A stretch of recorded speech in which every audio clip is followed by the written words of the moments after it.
Good afternoon.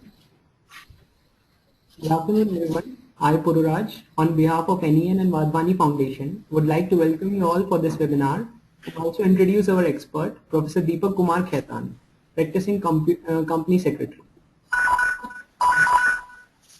CS Deepak Kumar Khaitan is a fellow member of ICSI. He is certified as an accredited management teacher from All India Management Association. He is also a certified mentor from London Business School, Goldman Sachs, and National Entrepreneurship Network. Professor Deepak holds a master's degree in commerce from University of Calcutta. He was awarded as the best participant of 36th SMTP conducted by the Institute of Company Secretaries of India at EIRC. With 12 years in practice as a company secretary, he has developed a diverse clientele. Before I hand over the floor to Professor Khaitan, here are a few reminders for the audience.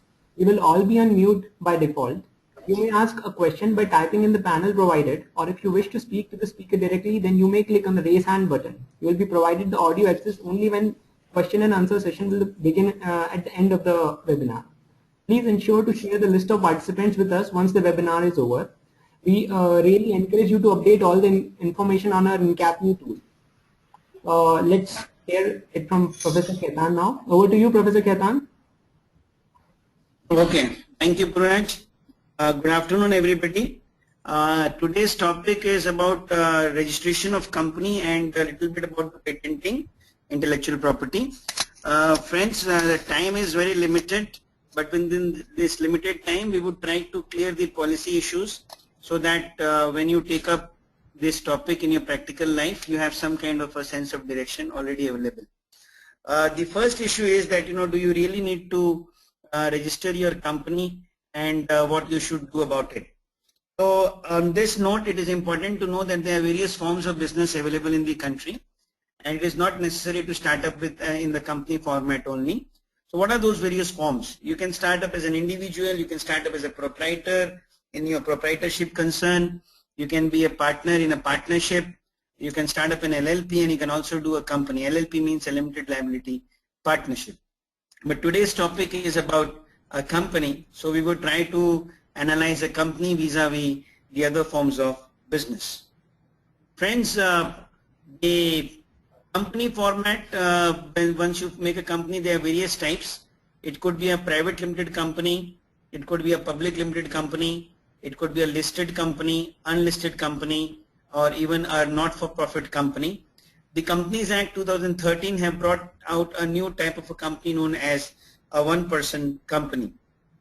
Now, just let us have a brief glimpse of all these formats, which will help us decide that why we need which type of company.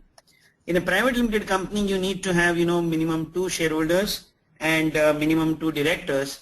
If the 2 shareholders are individuals, they could jolly well be the directors also. In a public limited company, you need to have at least 3 directors and you need to have at least 7 shareholders. Whereas in a private company, you can go only up to 200 shareholders. In a public company, the number of shareholders is infinite. You can go up to any number of shareholders. Once you decide that you would like to go public, so you will have many say if you want to go for a IPO or you want to have your company listed, in that case, you need to have a public limited company which gets listed. So then it becomes a listed public limited company. Then another type of a company called one-person company, which for all practical purposes is a private limited company, but that same person can be a director and that same person can be a shareholder, and the requirement of 2, which we just saw in a private company, does not necessarily apply. In fact, it does not work out at all. And then there's another concept called a not-for-profit company, which was earlier Section 25 company. Now it is a Section 8 company. What is this not-for-profit? Whereas in all other forms of, when you say a for-profit company, whether it's a public company or a private company, the company can declare dividend and the resources can be taken back home in that dividend form by the shareholders. But in a not-for-profit company, the company cannot declare dividend. So this means that the profits which are generated have to remain in the company and can be used only for the purposes of the company. And so because the shareholder doesn't get any personal gain out of it in terms of dividend, it is known as a not-for-profit company. This currently is under Section 8 of the Companies Act 2013, and the license is granted by the central government to the regional director and to the registrar of companies now that the law goes into a little liberal regime. Sorry. So generally you will find that the NGOs and the format of the not-for-profit company. Hello. Yes, Puraj? Yeah, sorry to interrupt you there in the middle, sir. Are you moving your slides? I think we are on the first slide right now. Huh? Sir, are you moving from this slide? I have changed the slide. Yeah. Sir, I have moved the slide. Did you can't see the slide? So we are not able to see the slides. We are just seeing the first slide only. But I have changed the slide, and I have done show my screen option is there. Yeah. Wait. Okay. Sir, just do it once again. I think. Let's see. I've changed again. Can you see?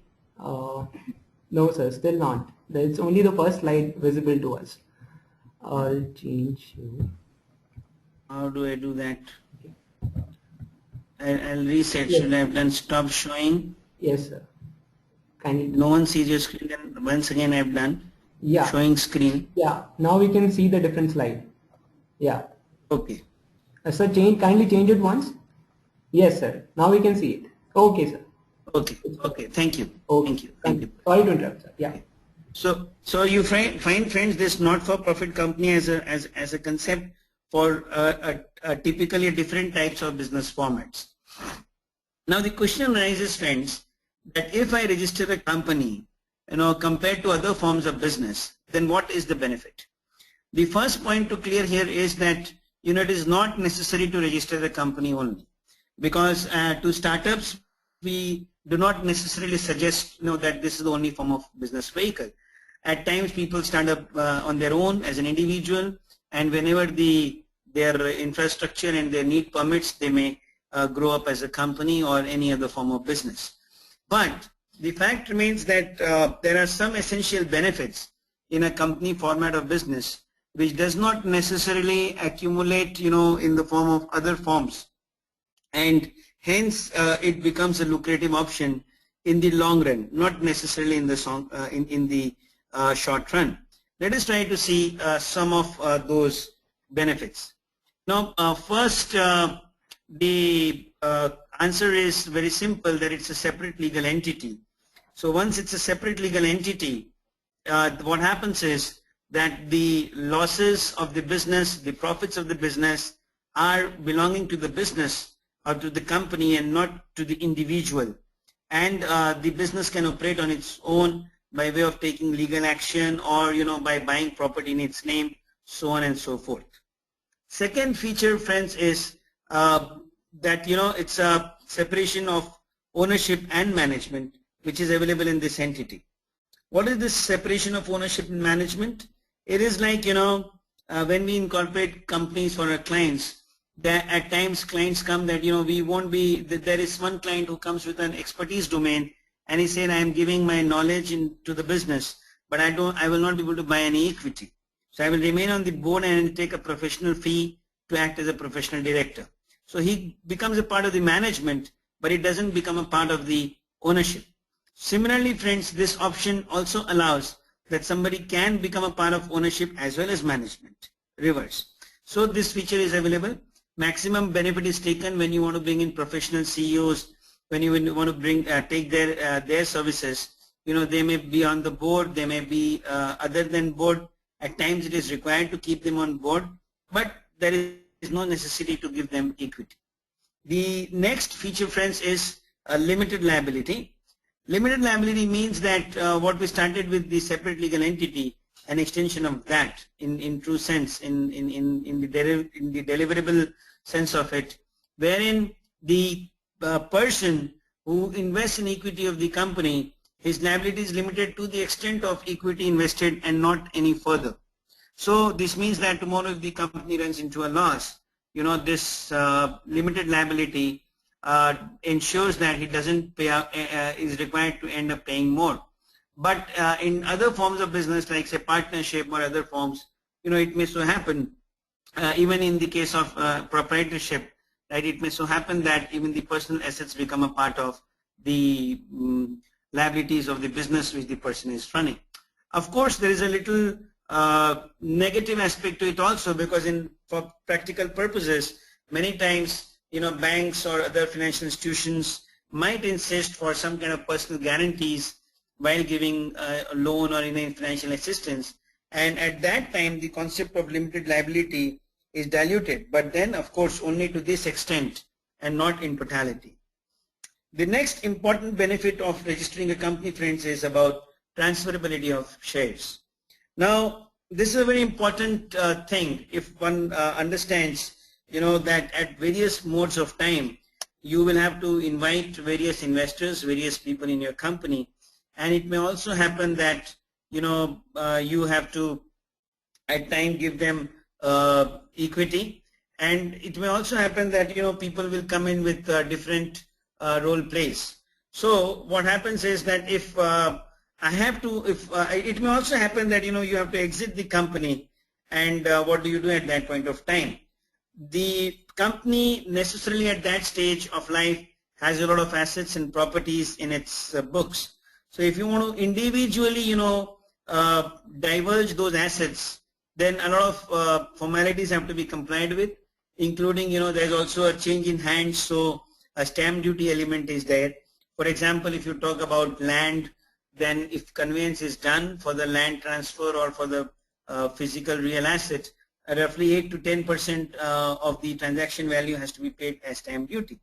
But in case of a company, one has this unique benefit that all the assets are in the company and the shares are of the company. So if one simply transfers the shares of the company, this means that the assets in the company have already been transferred by default, and it did not transfer them separately because they already belong to the company. So company is a going concern. So this aspect also stems basically from a separate legal entity, but it is practically very, very useful when you want to transfer a part of your equity or your entire equity. And the best part of it is that you would not require to, go to a complicated office to do that. You can simply fill up the share transfer form and attach your share certificates to it, pay a very reasonable share transfer stamp duty, and your shares have been transferred. And the most important part, friends, is that the 200 to infinite shareholders, right? So if you think that your idea will be accepted by a majority, and they believe in the growth which you are trying to show, and they would like to support you, then in any case, in a private company, you get up to 200 people. You can invite up to 200 people to buy equity in the form of private placement. And in case of a public company, you can go even beyond that. In case of a listed company, definitely you cross much more barriers. So this means that I'm getting a broad, list base to that which will become a part of my equity and which gives me a better position. There are some more issues which motivate one to register a company. First is, that in a company form, as you can see on the screen, that it's easy to give a seat to the investor because various pockets are available. Like say a company can issue debentures, company can issue preference shareholders, they can come with certain options, convertible options.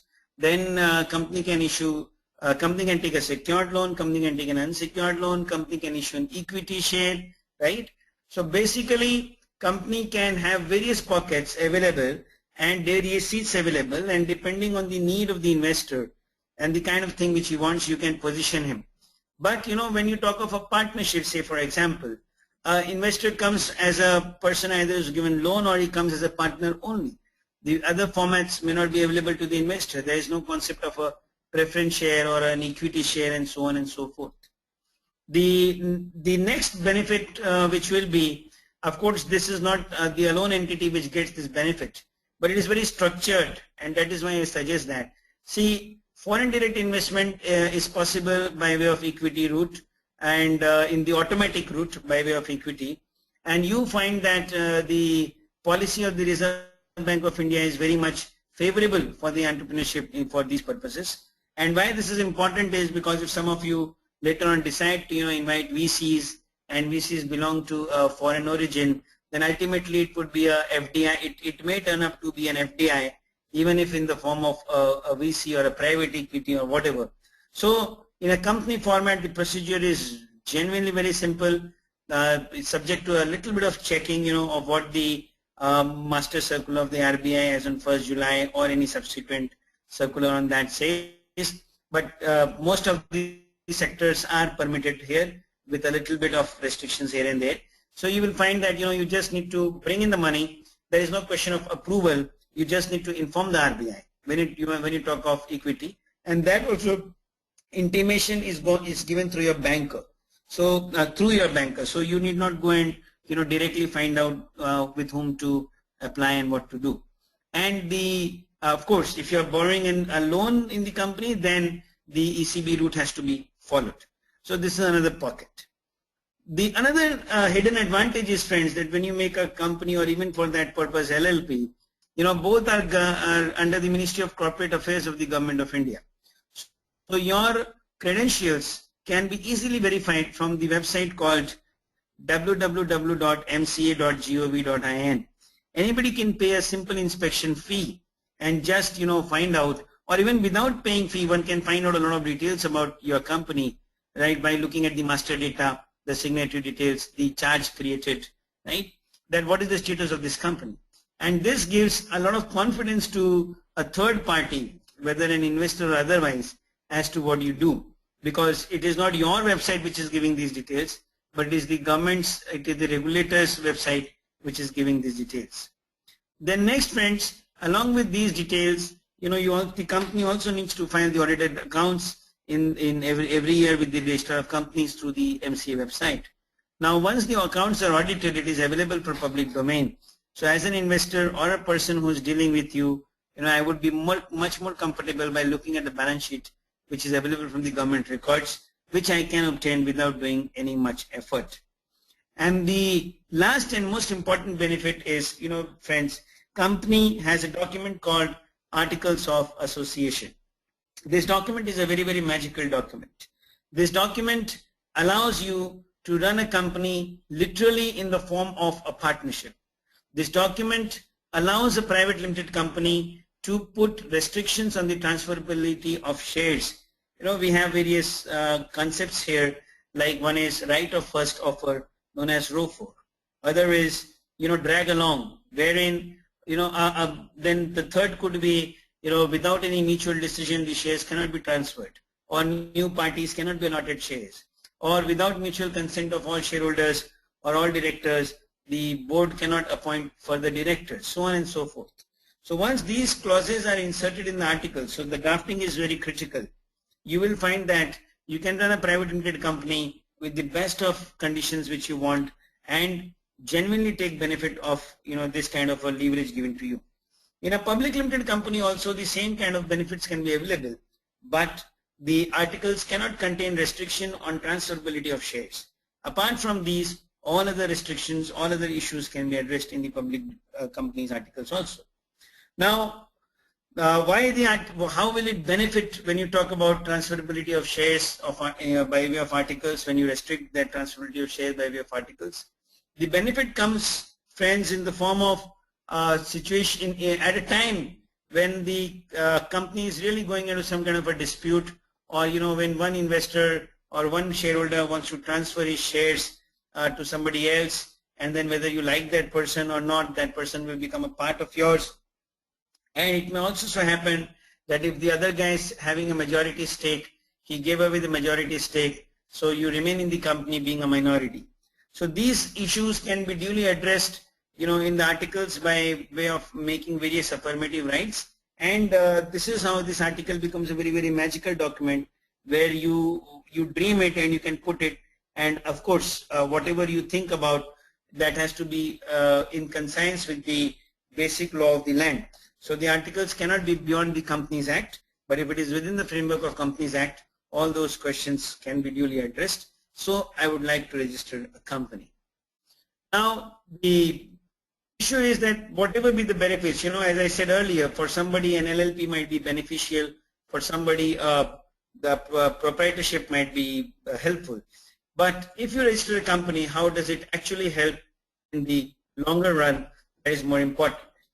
Why I say long run? Because when a startup is created, basically what we have seen in my last 14 years of experience, that startups, their investment is never getting recorded. Their investments never getting valued in the company, because they have different pockets to invest in different amounts and different timings. Some things are in their name, some things are not in their name. So this is where the long run question comes. The first benefit is that right from day one, you have a legacy officially documented. So you can say, that I'm an organization 30 years old, I'm an organization 10 years old, and from day one it flows from this particular body. The second is, friend, that a net worth is created. What is this net worth is created? By this, as I mentioned earlier, what happens is, if you do not use a proper business vehicle, so you are making expenses from different pockets, mostly from your personal pockets, but the expenses are not getting penned down in the profit and loss account of the company. Once they get penned down in the profit and loss account of the company, and all small investments, all small assets, all big investments, all big assets, whatever you buy, they also get penned down to the balance sheet. Ultimately, over a certain period of number of years, the benefit is available, because one can value, that this, in terms of bank, we would say, this is the margin money which the person has already put in the company. So gradually it builds up your own investment in your company, which otherwise it's difficult. And when it is built up and recorded properly, we find that the capital gets duly protected. At times it has also been observed that a company is making loss, and you run the business to the best possible means, but somehow it is running into a loss. At that scenario also, if you want to exit the company, and you pass it on to the hands of some other person who would be able to create profits in that scenario, the law provides that even the losses of the previous years could be set off by the profits of the subsequent years, subject to certain conditions and compliances. So the capital actually doesn't get vanished if you keep your planning in a proper way. The next important aspect of a company is that valuation can be done very correctly. Of course, valuation can be done for individual assets also. Valuation can be done for other forms of businesses also. In a company form, now in the current law, the valuation is the valuation related provisions have yet to be activated. We are hopeful they will become active very soon. But the policy wise issue is that when you, like say I gave you the loss example, or similarly when you actually want to value the company, and when you actually want to exit the company or sell off your shares or stakes to somebody, then what happens? If you would have not created one single entity wherein all your efforts have been penned down, all the money from time to time, whatever you spend has been recorded, then that never becomes a part of the valuation. Then friends, the margin money aspect, I've already told you that all your investment appears to be like a margin money. Like say friends, for the legacy example also I would like to tell, certain times law provides that this kind of a business or this kind of, or at times law in the sense the vendors or the people who want your services and products would put in a condition that we would buy from a person, from a company which is having 3-year track record or a 4-year track record. And this is where this issue becomes very, very helpful, that the legacy is built right from day one. Another important issue, okay, that I will come when we do the IPR. Another important issue is, friends, that as I said about the loss example, it could be a case of merger where you would still, even if you're carrying losses, you would give benefit to some entity, and this could give you a good value. Similarly, for horizontal and backward integration, companies could merge, and this could give you a good price as an entrepreneur. Similarly, friends, suppose there are some issues where you have one business, some other assets, and somebody would like to buy the business only but not the entire stake of your company. In that case, it is possible to do a the merger. So that also is a benefit which is available. And of course, one can convert from one form of business to another form. And then the listing issue is there, that once you want to be a publicly widely held, organization, there is no other form other than going for listing, and for that you need a listed company. And the last issue is succession laws are pretty much simpler. There is at times people have a little doubt because of the applicability of succession laws, and they say that the transmission of shares could be an issue, but to our experience this has not been an issue, because as I said, the transferability of shares makes the whole process very easier.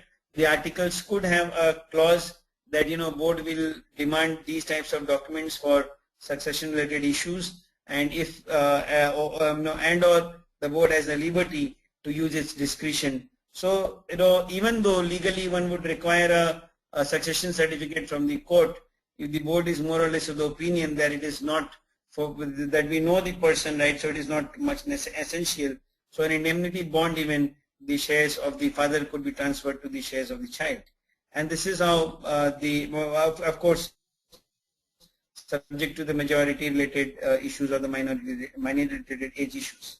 So this is how, friends, registering a company gives a benefit in the longer regime. One other thing which you need to make a company, there is something called Directors Identification Number, which is known as DIN. Just like you take a PAN, this is available online, a very simple process. The moment you fill up the form and put in your papers by way of scanning, you will find, and you will pay the 100 rupee fee online also. Instantly you will get your DIN number. So it doesn't take more than 15 minutes to get a DIN number. Then, friends, is another thing, because the entire process is online, you have to get a hold of a digital signature. Then you have to make sure that you have the correct drafting of the memorandum of association and articles of association. You have to decide where you will have your registered office, and of course there are certain forms to be filed for each of the above thing, and the online process takes care that it happens in the best possible manner. So this is where we talked of the companies and the way the companies could move forward. Why should one make a company, and what are the points which one has to keep in mind while making a company. The next phase we would, because time is running out for question answers, but I would like to cover this issue also, is about patents. Friends, there's a topic on intellectual property rights. Now, gone are the days when one had the assets in terms of land, building, gold, jewelry. They still remain, but now the intellectual property is still a very big asset. Right from day one, when you make your organization, whether company or even otherwise, you must make sure that you make correct application for your trademark as well as for your domain name. Because if these things are not done, then somebody else would copy those things, and when you grow a little bigger, you find that your own trademark is not available to you, or your own domain name, which is your name, you would not be able to use because somebody has already booked that name. In that same line, a thing comes which is known as patents. Friends, for patents there's an entire patent act, Patent and Design Act, right? I'm not going to the legal definition to make things a little complicated. I will say a few simpler things. That it's a type of intellectual property, as I've said. It comes from the government, right? Basically, any product or any process, can be patented. A new invention comes in either of these categories. And then what happens when you get a patent? You actually, you get an exclusive right over your new product or new process or invention which you've done. So it gives you a commercial return on the hard work which you have put in. What happens, friends, is when one creates something, very easily, the moment it goes into the market, you will find people could easily copy that, find out the composition. So one who has already done the protection of the rights over such issues is in a comfortable position than others. So I said that it gives you a good right over your invention. As I said, some things can be only a product or a process can go for patent, right? So there are things which cannot go for a patent. So you can see on the screen a list of things, which cannot go for patent, and you see in this screen a list of things which can go for a patent. So example, a product and a process. So basically what product you're making, if you come out with a new invention, a new machine, right? A composition of any particular product, can go for patent. Even the process of making that product, if it's unique, can go for patent, right? An idea cannot be patented; it is not possible, right? These are the things which cannot be patented. Once again, you will see, the list which is quite pretty simple: frivolous or contrary to the established natural laws, injurious to public health, against morality, formulation of abstract theory, scientific principle, not resulting in a new product, mere arrangement or rearrangement or duplication, method of agri or horticulture without, there are a little definitions in it which if time permits we could discuss. Then inventions relating to atomic energy and so on. These are certain examples. Patent process is a little complicated, friends, because it not only those people who are involved as patent attorneys, as the professionals in this, they have to not only be comfortable with the legal structure, the legal representations, but they also need to have a very good understanding of what has been the process of the product, so the science behind the whole thing. So basically a combination of both would result into the proper document which would go for or go as a patent application and related papers therefore. There is an authority for this, Controller General of Patent Designs and Trademark, and the ministry is under the Industrial Policy and Ministry of Commerce and Industry. And because it's a little lengthy procedure, if you want to know the details, please do visit the website which is I'm sharing with you on the screen, ipiindia.nic.in. Okay, and for the company formation, do visit the website www.mca.gov.in. Now friends, we are in the right time. If you have any questions and answers, we could start that.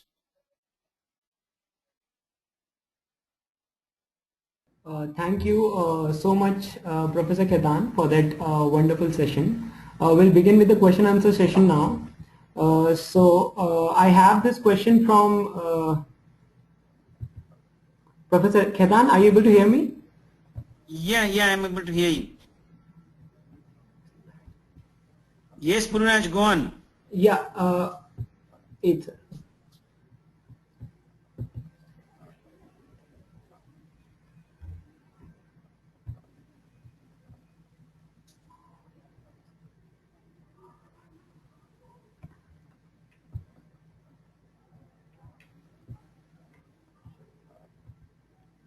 Yes, Purunaj, go on, please. Professor Harshali? Yeah, sir. There's this question. Hello? Yeah, Professor Harshali, I've given you the audio access. You can ask the question directly to Professor Khaitan. Yes, Professor Khaitan, I have a question. Can we allow the college address as the registered address for student enterprises or incubators when they're registering the private company? I get that. If we allow them, are there any issues that we will face later on? Or what should we take care of when we let them have the registered address as our college address? Yeah, so it's a very good question. The more India is moving into an incubation domain, this question is coming up from various corners. It's a very good question. See, why the government is asking for registered office? Because if the registered office as per the law requires a lot of obligations, right? So the name of the company has to be displayed at the registered office. The books and accounts of the company have to be kept at the registered office. And there can be an inspection or a visit at the registered office. So normally, the inspections and visits are not there. But for the government record purposes, that registered office is the place where the letters and communications would be sent and the officers would visit if anything wrong is found or if they want to investigate. So whether a company is an incubating company in a campus or whether a company is a normal commercial company outside the campus, the law doesn't distinguish between them. So once you give the institution's address as the registered office address, so this thing remains. So this risk remains that if they do end up in any kind of wrong, then people would visit the registered office from the government, or at least letters would definitely come there. So how does one actually bypass protect? I would not say bypass, I would use the word protect, so that we help them also. At the same time, we do not get stuck while helping the students. So you will find that institutions, when they create an incubation facility, or if they want to help students, give a campus kind of a company by giving a registered office, so there should be ideally a rental kind of an agreement with them, so that if at all they end up doing some big mistake in their lives, the campus is not in a problem. So we can always say that I gave this place on rent, and so if the tenant has done something wrong, so it's legally okay for me because I couldn't do anything further. So this is what I would suggest. But if we give it without that, then the owner of the address is open to the entire risk. Thank you. Is it clear? Sir, this will be applicable even in case of incubatees. Even if we have a rental agreement, we are incubating them. So somewhere. Say for example, if a campus has made a company, and if the college has taken a part in the management as well as the ownership, then it is okay, because the college representatives are on the board and they can monitor, then there is not an issue. But what I have seen at times, the institution representatives are not on the board, and they give a virtual incubation facility to help support these students. There is where a little legal precaution is required. So far, to my knowledge, no wrong incident has come. But since I belong to the legal fraternity, I would always recommend a protective measure rather than waiting for the wrong to happen. Oh, thank you, sir. Sir, yeah, there is another question coming from Mr. Padamveer Saini. His question is, where... Okay, I'll just interrupt and get... sorry, Pururaj, I'm interrupting. Yeah. I'll add on one point to the previous question itself. Sure. It is not necessary, to take full rent. You can always have a zero rent obligation also. So, but the document must be in place, so that there is a distinction between the owner of the campus and the owner of the company. Right? Okay. Yeah, sir, Professor. Yeah, over. Yeah. So, our next question is from Mr. Padamveer Saini. He is asking where and how do we get a copyright for a domain name and trademark for a startup? See, there are 4 different things, right? So for like a trademark, there are different business classes. So assume theoretically, that there are 100 business classes. So for every class, you find out where your class falls, and you go and do a trademark registration in that class. So once you do a trademark registration, there's a little process for it.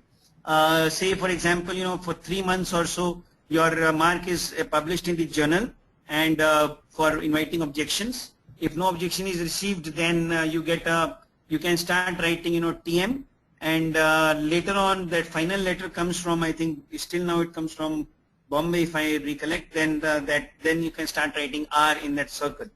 So this is the process of trademark. If you make an organization later on and you still have started your business, and no problem, a proprietor can or an individual can apply for a trademark in his own name, and later on assign that trademark for exclusive or non-exclusive use to his own company, which is allowed as per law. There is no problem. Then similarly the domain name issue, right? So normally to the best I recollect in the last assignment, that 650 rupees something which they charge for a normal domain name and some professional fee. So you can apply for a domain name through those domain consultants, and there's a difference between .com and .in, depending on what kind of a business you're trying to enter and what kind of a platform you want, and accordingly you keep them to you right now. If you do not do that, what happens is somebody else would get your, would see that your business is flourishing, and he or she would register that to his own name, and later on you would have to buy that out from that person, which would cost you a little heavy price. Okay. Great answer, sir. I'm sure Mr. Padamvi is satisfied with this query. There's one more question coming from Mr. Rahul Gala. He's asking how to apply for final patent from provisional patent. This is the a little complicated question. We do not deal, we are not patent attorneys. Yes. So for that patent website would be very important, and the provisions as the application which was initially submitted to the patent authorities, that remains in the public domain, and from there your provisional is confirmed. It is basically a kind of a grant. At that stage it is a kind of a grant. So for that it's a long very lengthy procedure. You just need to check on the website to get all the steps. This website has an FAQ section which gives all the steps. Sure, sir. Actually, this website of the patent itself, will give the trademark link also. So the earlier participant was asking about the trademark. So this will also give the trademark link, which will give the entire procedure. Okay, sir. Yeah, there's there are a lot of questions coming up. So I'll be just moving on with the last or couple of last questions. So Mr. Amol Pandev asked, what are the difference between patent pending and patent applied for? What is the difference between patent pending and patent applied for? That is his question.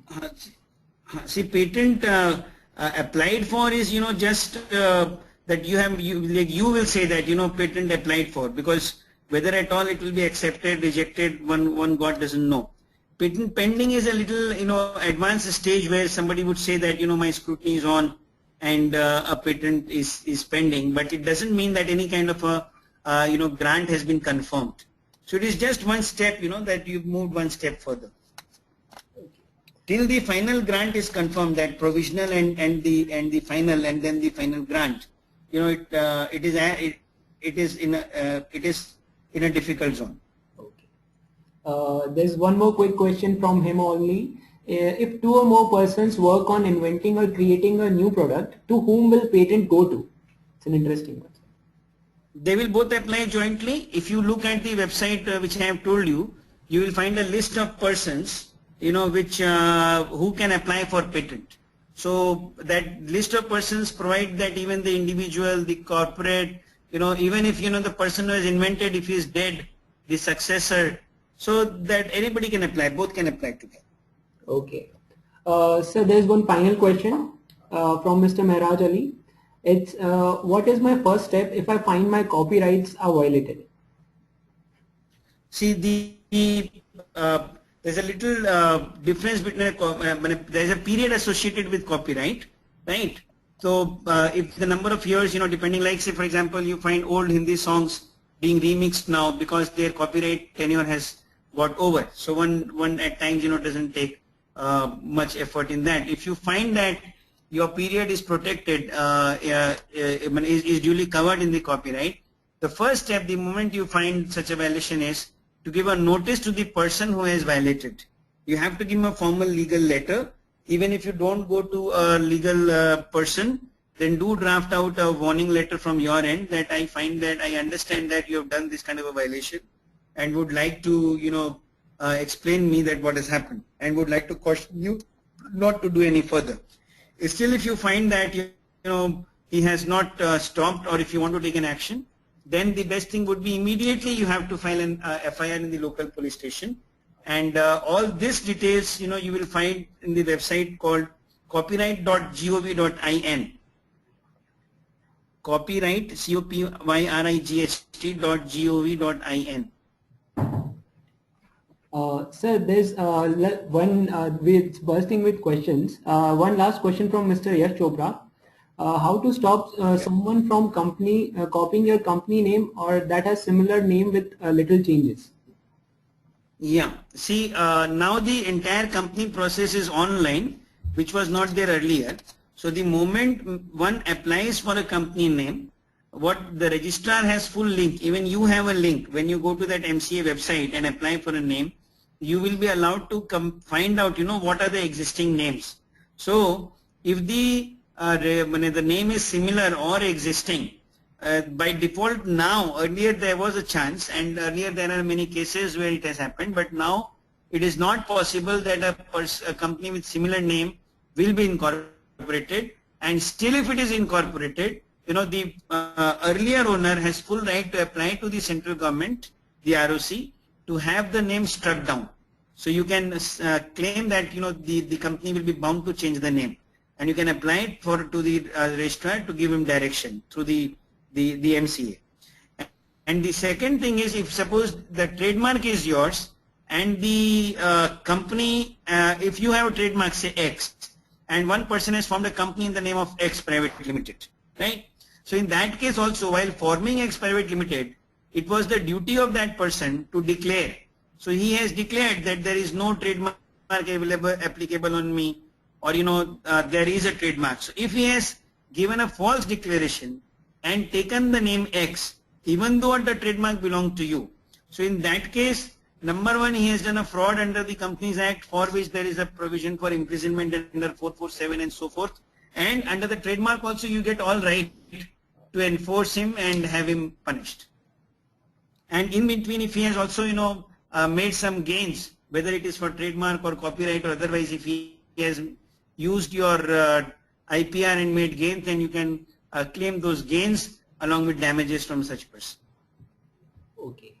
We are almost finished with all the questions, sir. Thank you so much for such a wonderful Q&A session. I would like to thank all our attendees also for participating in the webinar. We are glad that the questions kept coming, but because of the time limits, we are unable to answer them all. You can all mail the questions, or you have any queries to adyasha@menglobal.org, and we'll revert back to you. Also, if you find this session interesting, feel free to blog or post about it. Just whatever, if it helped you in any way, just feel free to post your thoughts. The recorded version of this whole webinar will be available on our YouTube channel by Saturday. We'll share the details of our next webinar soon over mail with you all. Please kindly send the participation list to us at adyasha@menglobal.org. Thank you once again, Professor Khaitan, for such an interesting session. Thank you. I'm thanking you all the attendees. Have a nice evening.